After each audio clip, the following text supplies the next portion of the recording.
Friends, ஆஹா கல்யாணம் உங்கள் favourite சீரியலா? அப்போ மறக்காமல் நம்ம சேனலை சப்ஸ்கிரைப் பண்ணுங்கள். ஆஹா கல்யாணம் இனி வரும் எபிசோடில் நம்ம மகா எப்போதும் போல் மார்னிங் சீக்கிரம் எழுந்திருக்கிறாங்க. ஆனால் அதுக்கு முன்னாடியே நம்ம அனாமிகா எழுந்திரிச்சு காஃபி எல்லாத்துக்கும் போட்டுட்ருக்காங்க. மகா எழுந்திரிச்சு ஒவ்வொருத்தருக்கும் ஒவ்வொரு விதமாக போடணும் அனாமிகா அப்படிங்கிறது.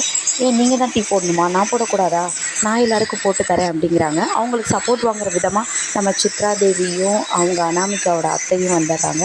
என் மருமகளுக்கு எல்லாம் தெரியும் அப்படின்னு சொல்லிட்டு அவங்க 2 பேருமே ரொம்ப ஹாஷாக மகா கிட்ட பேசுகிறாங்க.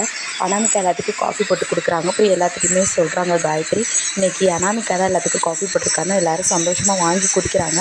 ஆனால் வாங்கி குடித்தா யாராலுமே குடிக்க முடியல, சுகர் அதிகம், ஸ்ட்ராங் கம்மியாக இருக்குது அப்படின்னு ஒவ்வொருத்தர் ஒவ்வொரு ரீசன் சொல்கிறாங்க. உடனே அனாமிகாவோட முகம் மாறி போயிடுது. அதுக்கப்புறமேட்டுக்கு சொல்கிறாங்க, நம்ம சூர்யாவோட அம்மா ஒவ்வொருத்தருக்கும் ஒவ்வொரு மாதிரி காஃபி போடணும், வயசானவங்க, மாசமாக இருக்கிறவங்க அப்படின்னு இருக்காங்க, ஒவ்வொன்றையும் கொஞ்சம் கொஞ்சமாக கற்றுக்கோ, நீ நாளே பொறுப்பெடுத்துக்கிட்டதே எங்களுக்கு சந்தோஷம் தான் அப்படிங்கிற மாதிரி பேசுகிறாங்க. அதோட இந்த எபிசோட்